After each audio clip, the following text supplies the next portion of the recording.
Assalamualaikum warahmatullahi wabarakatuh. Alhamdulillahirabbil alamin, amma ba'du.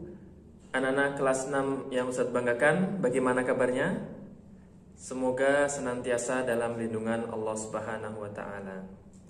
Di sini bersama Ustadz Iqbal, hari ini kita akan belajar pembelajaran pertama Al-Islam. Adapun tujuan dari pembelajaran kali ini adalah anak-anak bisa memahami makna dan isi kandungan surah Al-Infitar. Mari kita awali pembelajaran pada hari ini dengan bacaan basmalah. Bismillahirrahmanirrahim. Kelas 6 yang Ustadz banggakan, hari ini kita akan belajar bersama pelajaran Al-Islam bab 1, yaitu surah Al-Infitar. Kalau kita ketahui surah Al-Infitar ini di dalam Al-Quran urutannya adalah setelah surah At-Takwir dan sebelum surah Al-Mutaffifin. Surah Al-Infitar. Jadi nama Al-Infitar diambil dari ayat pertama. Idzas samaa'u fatarat. Fatarat. Al-Infitar. Banyak sekali di dalam Al-Quran nama surat diambil dari ayat pertama, seperti Wadduha, nama suratnya adalah Ad-Duha. Wattin, surah At-Tin. Qul a'udzu birabbin nas, surah An-Nas. Jadi Al-Infitar ini juga diambil dari ayat pertama. Al-Infitar sendiri ini adalah artinya terbelah.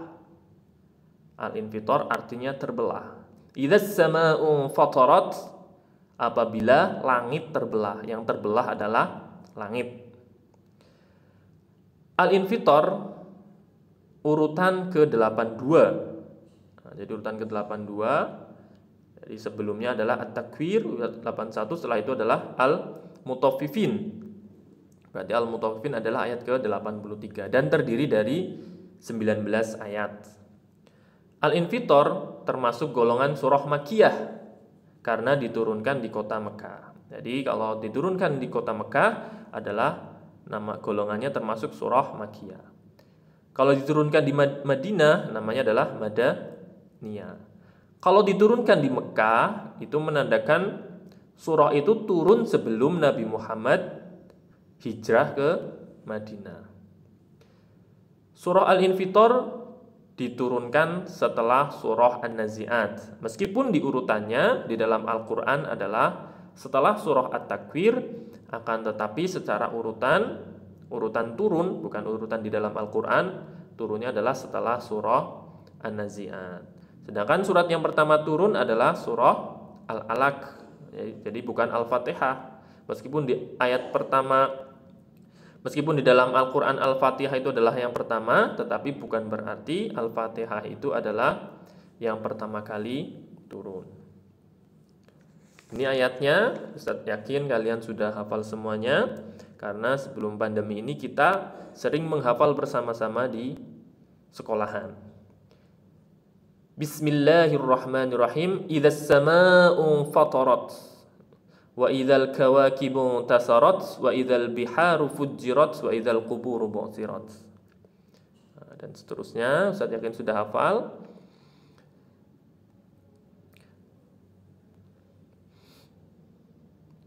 Artinya kalau kita perhatikan dari ayat pertama sampai keempat, idzas samaa'u fatarat, apabila langit terbelah. As-sama itu langit, Al-Infitar, idzas samaa'u fatarat adalah terbelah. Wa idzal kawakibu tasarat, dan apabila bintang-bintang jatuh berserakan. Al-kawakib itu adalah bintang-bintang. Wa idzal biharu fujirat, dan apabila lautan meluap. Wa idzal quburu bu'thirat, dan apabila kuburan-kuburan dibongkar. Kalau kita melihat sekilas di ayat pertama sampai keempat itu menandakan gambaran apa? Gambaran hari kiamat. Jadi ayat pertama sampai keempat itu menggambarkan kejadian pada hari kiamat. Langit terbelah. Langit terbelah. Langit ada 7 lapis terbelah.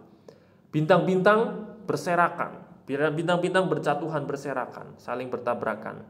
Dan apabila lautan menjadi meluap, ada tsunami, sampai meluap sampai menenggelamkan daratan. Dan apabila kuburan-kuburan dibongkar. Itu adalah gambaran-gambaran hari kiamat di dalam surah Al-Infitor.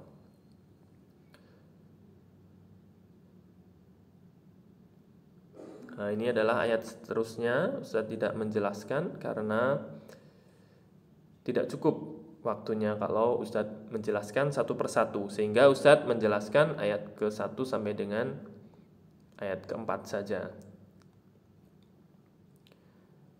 Nah, ini adalah isi kandungan surah Al-Infitor. Jadi isi kandungan yang pertama adalah gambaran hari kiamat. Jadi di dalam Al-Infitor itu menjelaskan yang pertama adalah gambaran hari kiamat.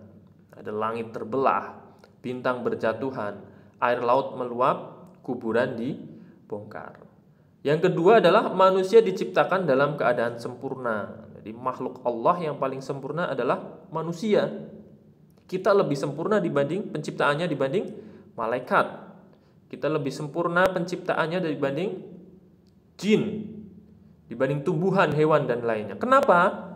Kesempurnaan manusia itu ada pada akalnya. Jadi kita bisa lebih, dengan akal ini kita bisa lebih mulia dibandingkan makhluk Allah yang lainnya, asal kita bisa memanfaatkan akal kita.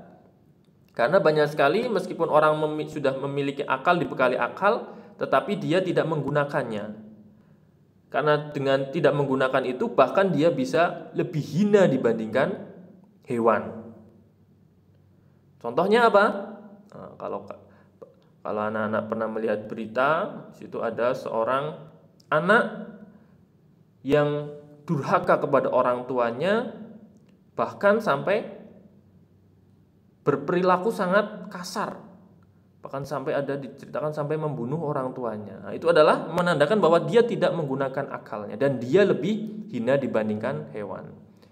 Yang ketiga adalah malaikat pengawas yang diutus untuk mencatat semua amal baik dan buruk. Nah, jadi di dalam Al-Infitor itu menjelaskan tentang malaikat pengawas yang mencatat amal baik dan amal buruk, yaitu Raqib dan Atid. Yang keempat, isi kandungan Al-Infitor, orang beriman dimasukkan ke dalam surga dan orang durhaka dimasukkan ke dalam neraka. Jadi di Al-Infitor ini menjelaskan bahwa nanti kelak orang-orang yang beriman, orang yang beramal soleh akan dimasukkan oleh Allah ke dalam surga. Dan orang yang durhaka, orang kafir akan dimasukkan ke dalam neraka. Dan yang terakhir isi kandungan Al-Infitor adalah pada hari kiamat manusia tidak bisa menolong orang lain. Jadi kita tidak bisa menolong ayah kita tidak bisa menolong ibu kita, kakak kita, adik kita. Maka dari itu mari kita persiapkan dengan amal soleh agar ketika di akhirat nanti kita sudah cukup bekalnya untuk menghadap Allah Subhanahu wa taala.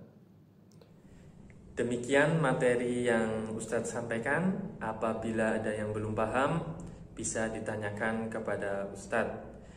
Jangan lupa terus dibaca surah Al-Infitor beserta maknanya dan kerjakan di aktivitas 1 dan aktivitas 2 di bahan belajar daring.